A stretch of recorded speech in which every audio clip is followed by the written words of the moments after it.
সঁচা কথাটো ক'বলৈ গ'লে বিজেপি দলটো হৈছে চুৰৰ দল। তেওঁলোকে চুৰ নকৰাকে আচলতে ২৬ৰ নিৰ্বাচনত জয়ী হ'ব নোৱাৰে। আৰু এই চুৰ দলটোৰ যিটো চুৰি কাৰ্য, সেই চুৰি কাৰ্যটোৰ কামাণ্ডাৰটো হৈছে আপোনাৰ অশোক সিংঘাল বেপাৰী।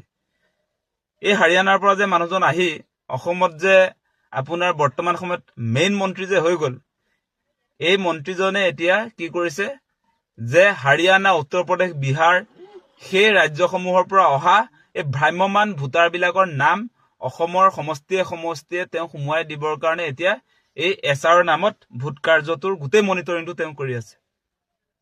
চুৰৰ চৰ্দাৰটো মানে অশোক সিংঘাল। সেই কথাটো আপোনালোকে বুজি লওক। এতিয়া অসমৰ ৰাইজে আমাৰ মন পচন্দৰ প্ৰাৰ্থী আমি জয়ী কৰাব নোৱাৰিম।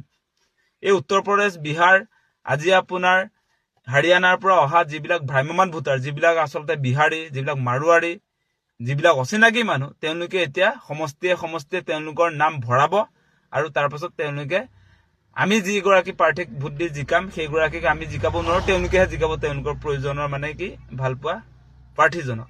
গতিকে এইটো কেনেকুৱা ধৰণৰ ভয়ংকৰ দিন আহিছে অসমত আপোনালোকে বিবেচনা কৰক। এতিয়া অসমৰ ৰাইজক আচলতে বিজেপি চৰকাৰে, বিজেপি দলটোৱে বৰ্তমান সময়ত আচলতে বিশ্বাসত ল'ব পৰা নাই আৰু তেওঁলোক কনফাৰ্ম হৈছে আৰু কনফিউজ হৈ আছে। বিজেপি দলটো বৰ্তমান সময়ত কনফিউজ হৈ আছে। তেওঁলোকে ২৬ৰ নিৰ্বাচনত যে নিজিকে সেই কথাটো তেওঁলোকে আচলতে গমেই পাইছে। সেইকাৰণে তেওঁলোকৰ উদ্দেশ্যটো এতিয়া হৈছে চুৰি কৰা। চুৰি কৰি তেওঁলোকে ইলেকশ্যনত জিকিব লাগিব। সেইকাৰণে এতিয়া আপোনালোকে দেখিলে নহয়, কালি বকু ছয়গাঁৱৰ ঘটনাটো পোহৰলৈ আহিছে।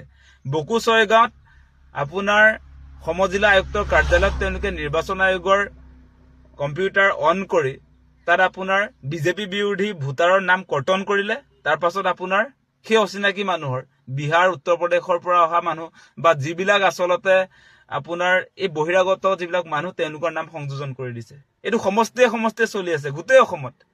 গতিকে কেনেকুৱা ঘটনা বৰ্তমান সময়ত বিজেপি আমদানি কৰিছে আপোনালোকে নিজে এবাৰ ভাবি চাওক।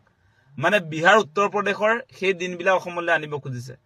SIRৰ নামত যেনেকে বিহাৰ, উত্তৰ প্ৰদেশত ভ্ৰাম্যমান ভোটাৰ সৃষ্টি কৰি আপোনাৰ এই বিজেপি চৰকাৰ শাসনলৈ আহিলে, সেই একে প্ৰেক্টিচ আজি অসমত কৰিবৰ কাৰণে অশোক সিংঘালে আৰম্ভ কৰিছে। সেইটো তেওঁলোকৰ সিদ্ধান্ত হৈ গৈছে। আপোনালোকে এটা কথা নিশ্চয় শুনিছিলে মাজতে যে দিলীপ শইকীয়াই মানে জুম মিটিঙত এটা কথা তেওঁ কৈ দিছে যে এই যিবিলাক বিজেপিৰ বিৰোধী ভোটাৰ 10,000কে কৰ্তন কৰিব লাগে আৰু বিজেপিৰ সমৰ্থনত যিবিলাকে ভোট দিব সেইসকলৰ নাম অন্তৰ্ভুক্ত কৰিব লাগে।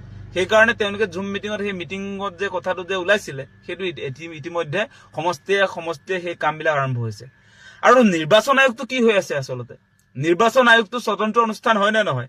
নিৰ্বাচন আয়োগৰ ভূমিকা আজিৰ দিনটোত কি?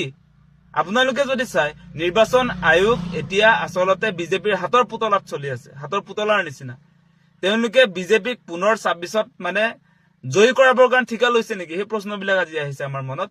তেওঁলোকে যদি ঠিকাই লোৱা নাই তেনেহলে কেনেকে আচলতে এই আয়ুক্তৰ কাৰ্যালয়বিলাকত নিৰ্বাচন আয়োগৰ কম্পিউটাৰ খুলি কেনেকে আচলতে বিজেপি নেতা কৰ্মীয়ে তাত নাম কৰ্তন, নাম সংযোজন কৰিব পাৰে?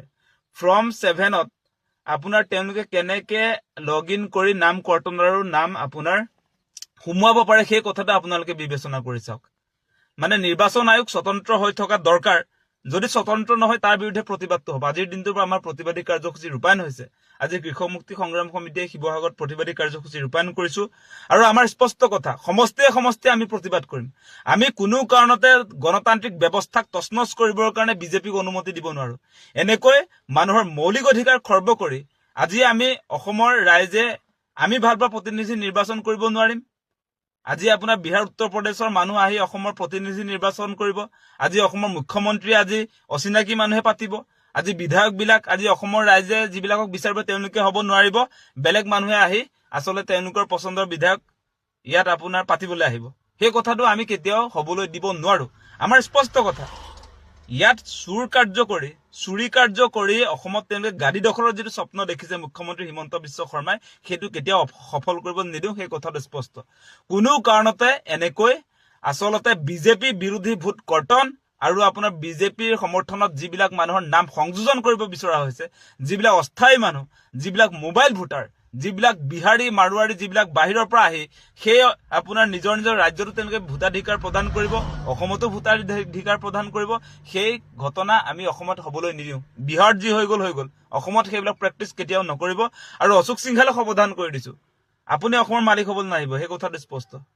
অসমৰ ভৱিষ্যত নিয়ন্ত্ৰণ কৰিবৰ কাৰণে অসমৰ ৰাইজে আপোনাক অনুমতি দিয়া নাই।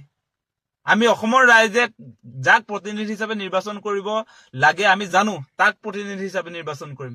আপুনি ইয়াত আপোনাৰ নিজৰ মানুহ আনি ইয়াত অসমীয়া মানুহৰ অধিকাৰ খৰ্ব কৰিবৰ কাৰণে যি ধৰণৰ চেষ্টা চলাইছে সেইটো কেতিয়াও সফল হবলৈ দিয়া নহয়, সেই কথাটো আমি স্পষ্ট কৰি দিছো।